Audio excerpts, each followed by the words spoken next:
No, but we're going to talk about the gym and the individual assignment. Exactly, because this is a little bit different now. You took away the CrossFit name, and now it's really Fitness Dionysus. So it's really for the individual and not maybe for the team.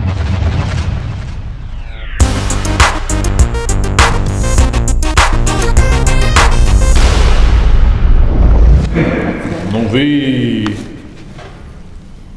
are dropping the name and dropping the brand. It's on first place. If you take the business part, it's about sending an honest message out to people and the audience who can be interested in the gym, because you still can do CrossFit individual. Because if you look the CrossFit Games or you look the Throwdowns or any event, then they have individuals on first place, and if you have your favorites, they are individual.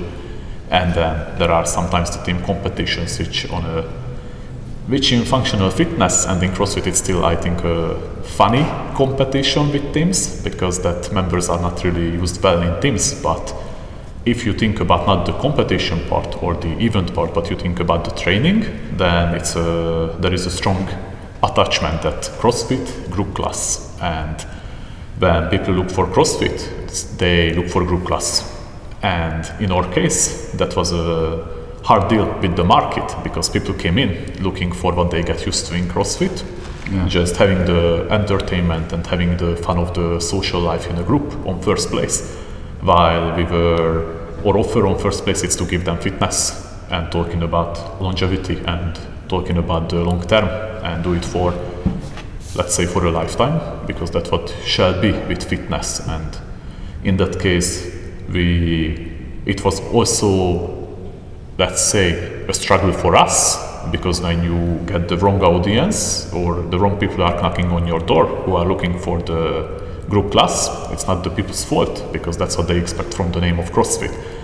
And why it's a struggle, because it's just really extra energy to explain that, but we are CrossFit, but we work like this, and you have an idea about CrossFit, what you made, but it's different here. But if we say fitness and we say individual and that's your program, it doesn't necessarily mean that you cannot do CrossFit, because CrossFit is just mixing whatever you learn in fitness and doing it quite well, but it doesn't need a group class environment. So our point is that, or my point is, that's what also I wrote down when we were thinking about to keep the brand or not, or what to do with it, that if you do it well, doesn't matter if it's fitness or CrossFit. If you do it bad, it still doesn't matter. But if it's really your brand, if you do it well, that comes for you.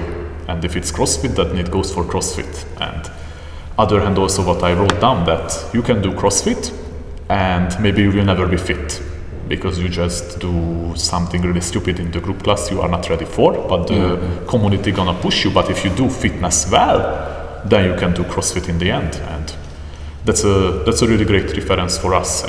But on first place, the point is to send out an honest message that, hey, we are doing fitness, and if fitness means you CrossFit, then you still can do it.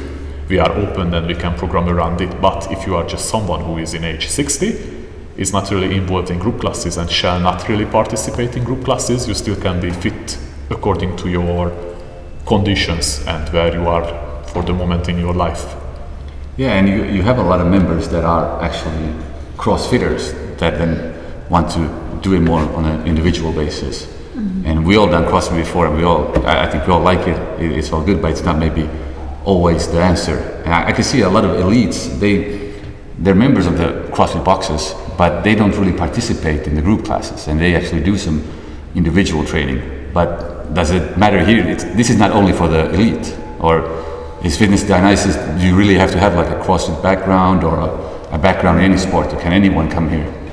No, not at all, because fitness shall be for everybody. And I think if you start with a clever, or with to see where you are and to be honest with yourself and to see where you want to go, because not everybody want to do all this fancy CrossFit movements. So, and of course they do not have to do them, because it's a complex and it needs a lot of impact to the nerve system, this workouts and this metcons and weightlifting things. So if you just want to be healthy and fit, you have to see where you are and where you want to go, and you want to have a plan what makes you fit.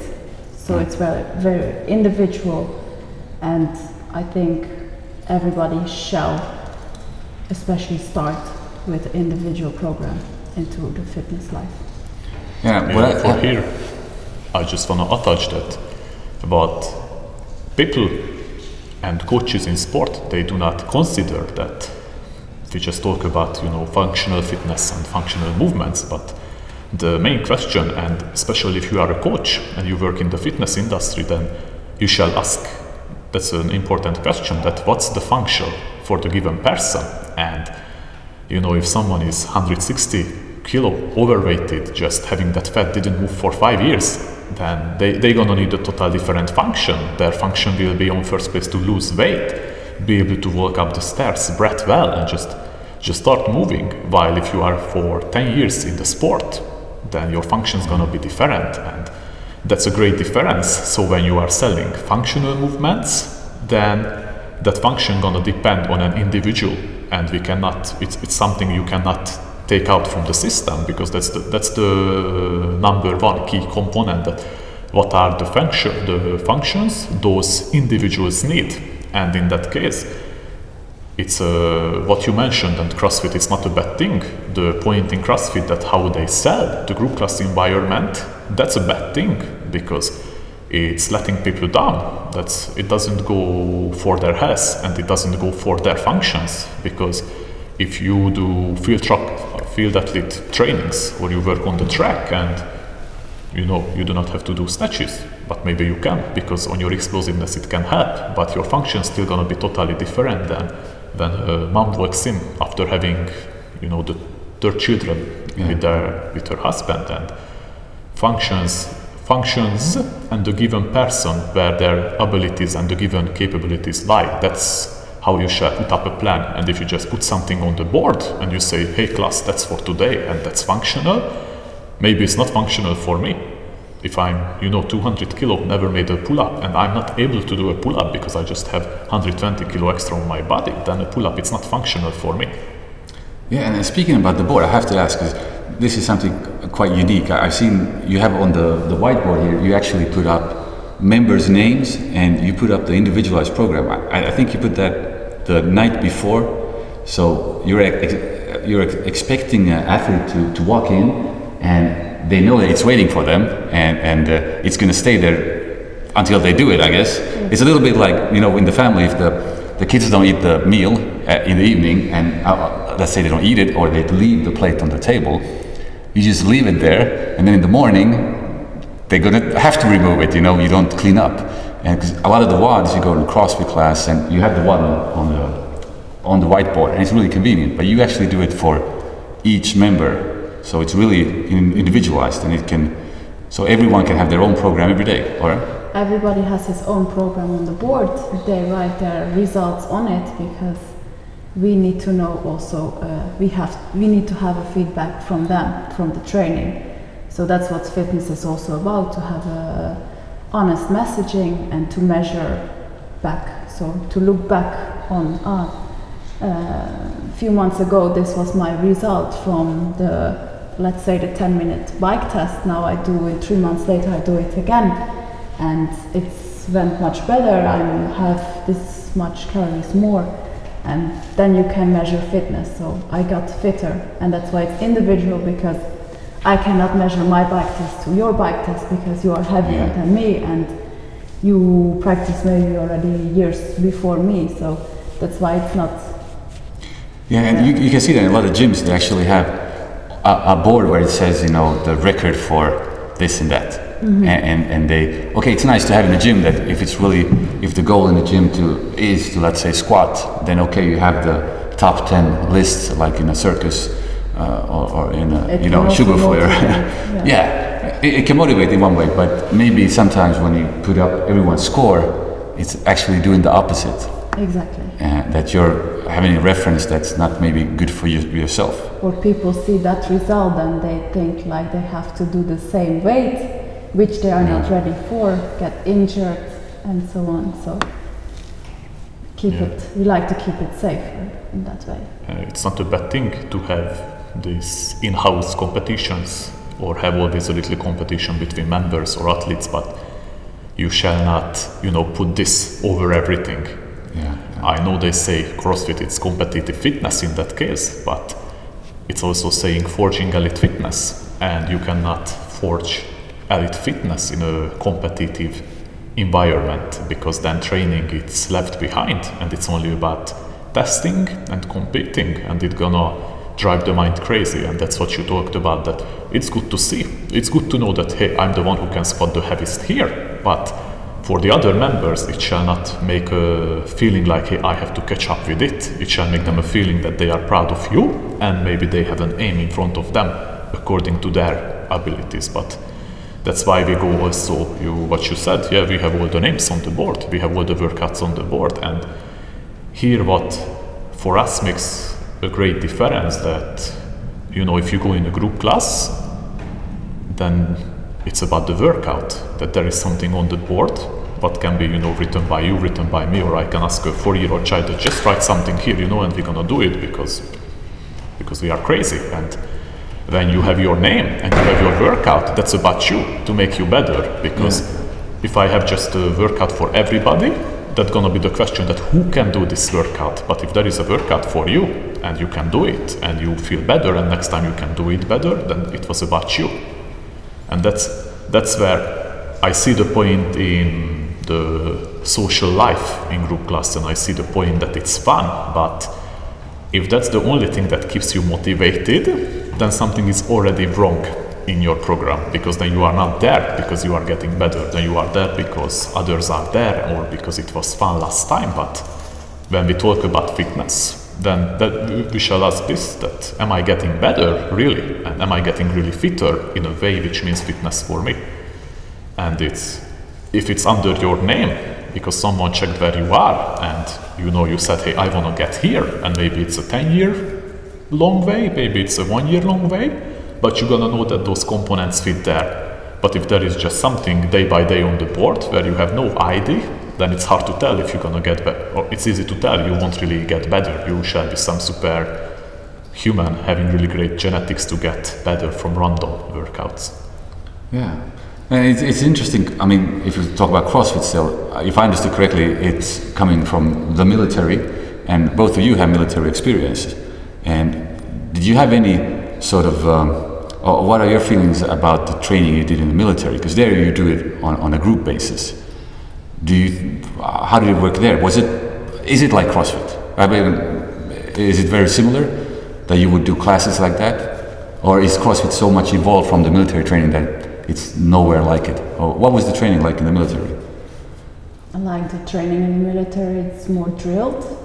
Actually also the same like in the CrossFit, so you are more pushed to do things, but still the movements, they are still more basic, so you do not do crazy snatches, you do not do crazy things you are not able to do. So of course it's in group and you have to have a certain fitness level to be able to perform the things, but yeah. So it's like sit-ups and push-ups, and then you run and you do pull-ups, or? Yeah, I think if you just take any army, normally it's on first place built around army physical fitness tests. So what's the given nation's test, what you have to conduct in every 6 or in every 12 or in every 3 months, and normally that's what they try to make you prepared for. But other hand, I was an officer in army, so I had a different view on it, and it's in that case there is such a strong, you can have really strong influence on your platoon or on your company, what they're gonna do. And I had a company commander, he was like 110 kilograms playing American football, and he was into some wrestling and self-defense training for long years. And with him, we didn't really run, but we made a lot of, wrestling and all this stuff all the time in uniform, and to have something what you can use out on the warfield or on the battlefield. But I also worked with company commanders who were into triathlon, enjoyed their own training out of the army, and we made a lot of run with really skinny guys. And it also, in army, someone who is in the trenches of army, they see that there are the specializations. So you can be in artillery, you can be in infantry, you can be a lawyer, you can sit in the office, you can be with the medical group. And we always had this impression, you know, that infantry guys, they just like to run a lot. And with the group training, also the problem here that most of the time armies, they just take a lot of job on them. And you know, you have to participate in training, you have to do physical training, and then you have to go and stand in formation, and then there's gonna be someone who died and was in army, so they need someone with weapon, giving this celebration shooting and all the ceremonies, and these are just easy examples, and there are like 10 million different things you have to do. So when it comes to physical training, it's really easy to cut back on it. And next to this, already in a platoon, you have at least 12 to 30 guys around you, and it's gonna be 30 different fitness level. So when you say, hey, it's a PT for platoons, and we go for a run, and we do push-ups, and we do squats, and we do pull-ups, then already, you know, half of the people, they are dead, because they are overweighted, or they just came back from deployment where they were in Iraq, they were in Afghanistan, they didn't have the chance to train, because they were on patrols and doing their job, and it was a full different environment. And then, you know, you are like, half of the platoon is dead, but there is the other half who are like, that was my warm-up, and I could spend this time more valuable to really train, to get better, but now it's time to do the next task during the day. And also, if you are leading this, and if you belong to the better group of officers where you can lead with example, so let's say you are fit, you are not unfit, and you know hate PT, then also you are like, I could do my good training, but I had to go for a run with my guys, what you have to do, because you have to lead them, but you are also, in that case, fucked up, because you gave a tough training for 15, and you just give something really lazy work for 15. And then you can cut them in half, but if you cut them in half, then you can see that that's going to individual, because actually that halves, they can be cut in half, and in the end it's every person shall do it on their own level and getting better. And in that case, it's a quite famous phrase, but that platoon gonna be as strong as the weakest member in it. And in that case, that weakest shall be trained up alone. And the task, what you can only do on platoon level, you still have to practice on platoon level. But physical training, I think, is surely something that shall be practiced alone. Yeah, I think the experience you had there as coaches, sort of for them in sport, must be really valuable now, because there you have all types of people, I guess. And you know, you have people that are really motivated, and probably people that are not that motivated. Of course, it was also different for Ati than for me, because he joined the Hungarian army, and their platoons look like they have soldiers who are 50 years old, but also 20 years old. So it's a lot of different group ages. So for me, for here in this country, it's more, it's, let's say, easier, because everybody is similar age. But still, everybody is so individual that you have girls and guys, they are strong in bodyweight exercises, they are stronger in running, and everybody has his weak points as well, so you cannot really train and focus on your weak points. So you just do everything to just go through it, but you still need your own training to get really better. Yeah, I only spent 1 year in the army, and that was mandatory. So there was no individual training at all. And we had, after half a year, we had a training in the morning at 6 o'clock, everyone out, regardless of the weather. We do a round, running maybe, 2 kilometers, and then mandatory push-ups and burpees in the mud. And then, we always had people that would try to hide in the closets or jump into the bushes to go for a smoke somewhere. And at 6 o'clock, it was still dark, so people go on the running path and just jump in the bushes and do anything to skip. But I think the biggest problem there was actually the nutrition, because we were training not that hard, I would say, but we were going for long walks and with all the gear. and then the nutrition wasn't that nutritious anymore. You know, it didn't feel like you got what you needed to recover. But how is it here? Because we're talking about training individuals, but also for the nutrition side, do you aid them there, or is that something that you discuss with members as well? We try to take care of it. I would say it's a part of the service.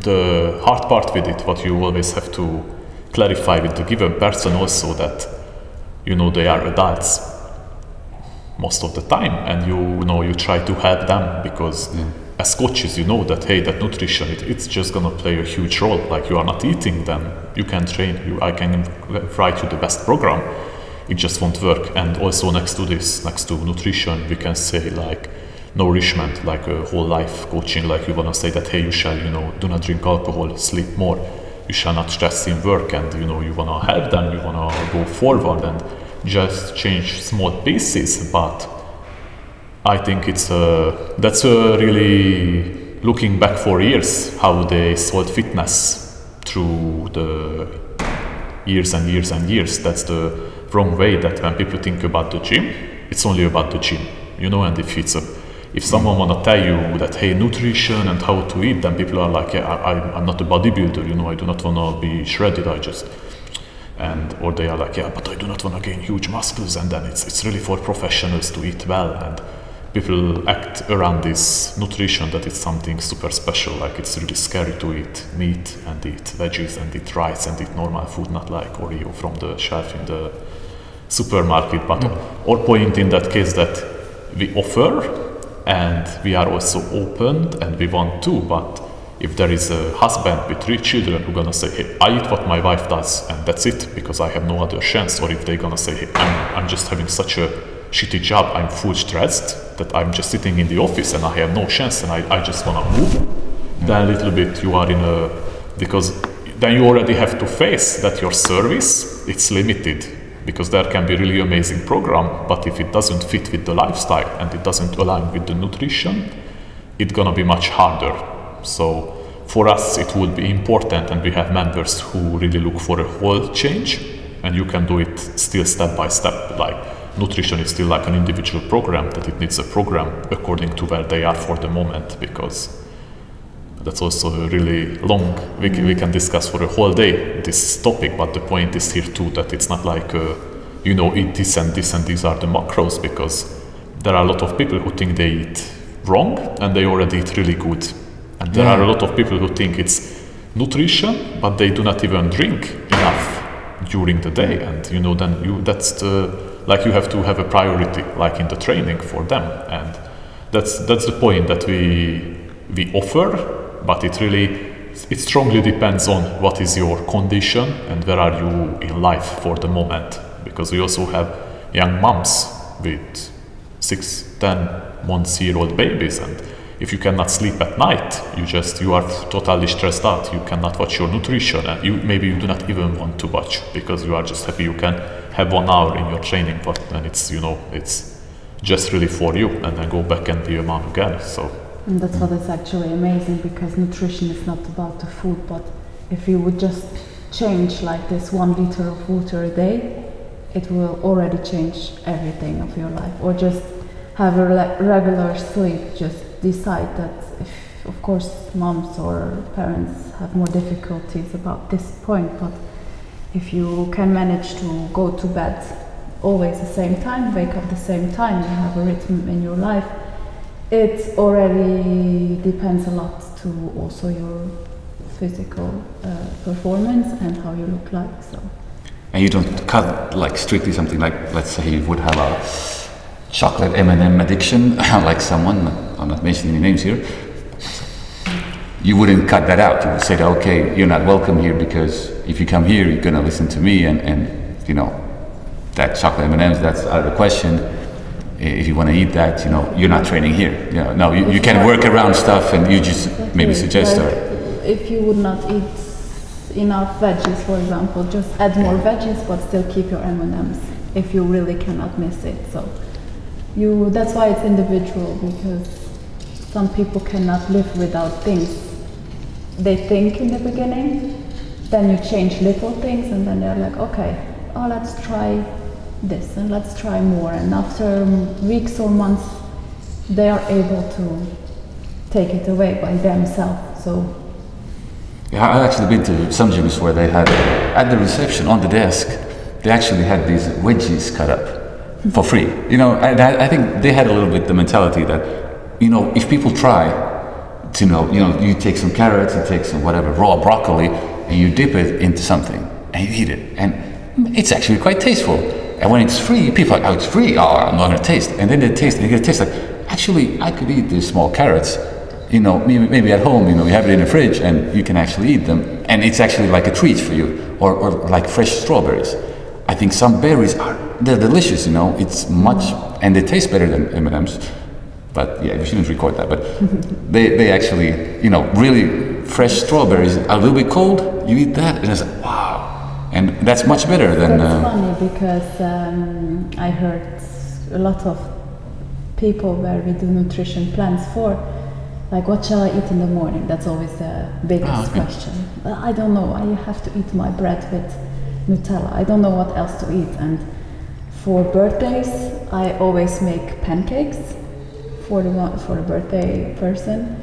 Okay, and, this is good to know. So it's a healthy pancakes with peanut butter and banana, and they're always so surprised, like, what is in it? Is it really healthy? Is it because it's so good? And I'm like, yeah.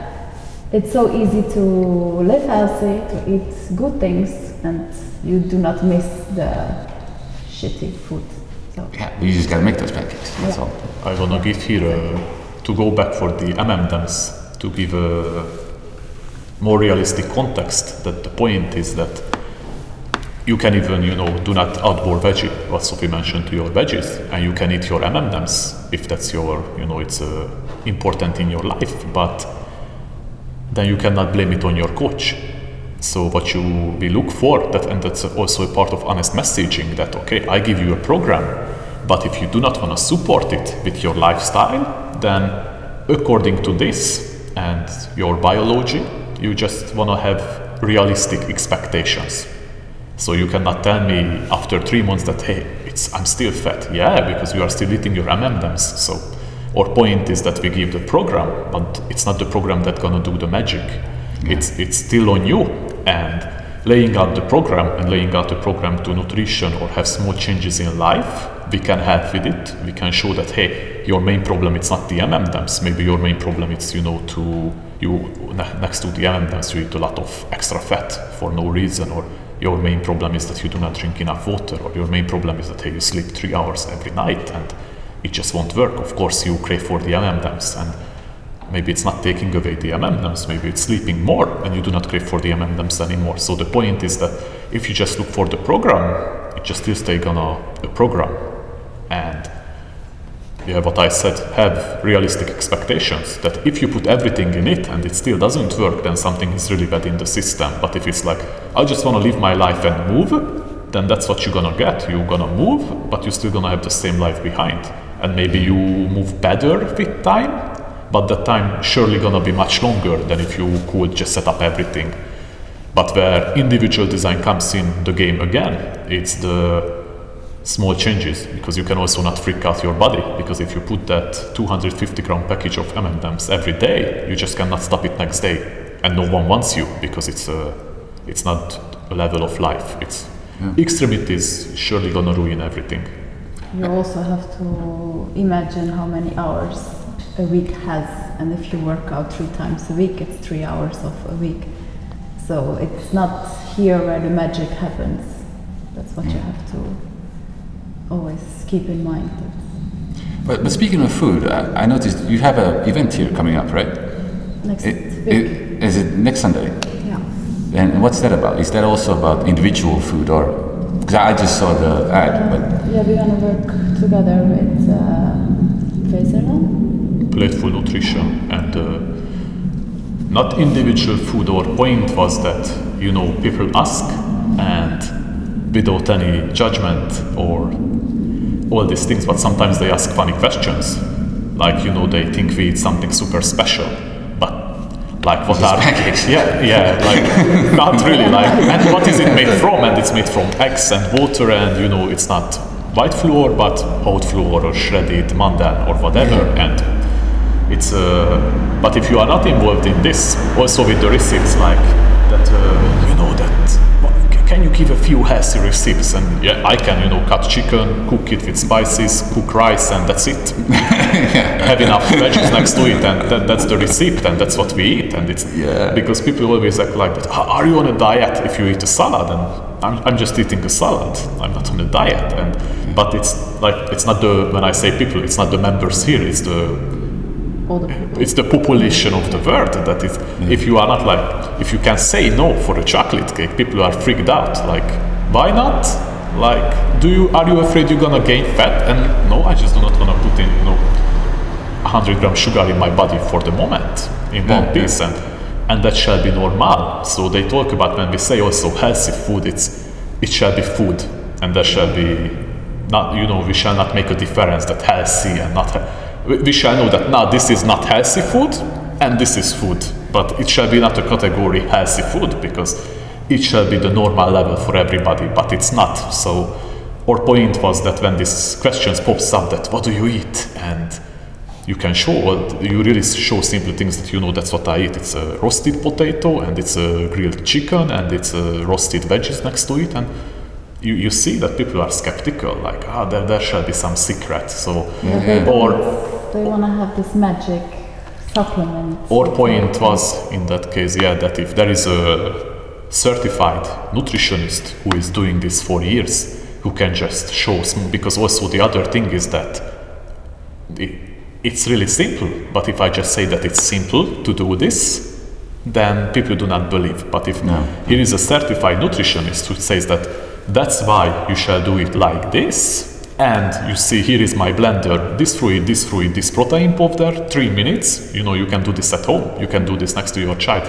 If you have in your workplace a kitchen, you can do it there, 5 minutes, like you spend longer time on the toilet when you go, so it shall work for everybody. Our point was to have a workshop where there is education, and our point was to have a workshop where people have also practice, like see that it's like timer on, and it was 5 minutes and it's done and I can drink it. And so you're actually going to be cooking here? Maybe? We do not have a kitchen, not cooking, but blending a few things and have smoothies. Okay, that's nice. And this is open for the public, or this is just for the members? No, that's public. For everybody, so okay, that's cool. Everybody who want to join can join. And there's going to be pancakes? Just asking. The next week. If it's your birthday, then let me know. I'm going to put this in the calendar. You're going to have a lot of birthday parties here. Get kids here to do burpees. That's a good idea.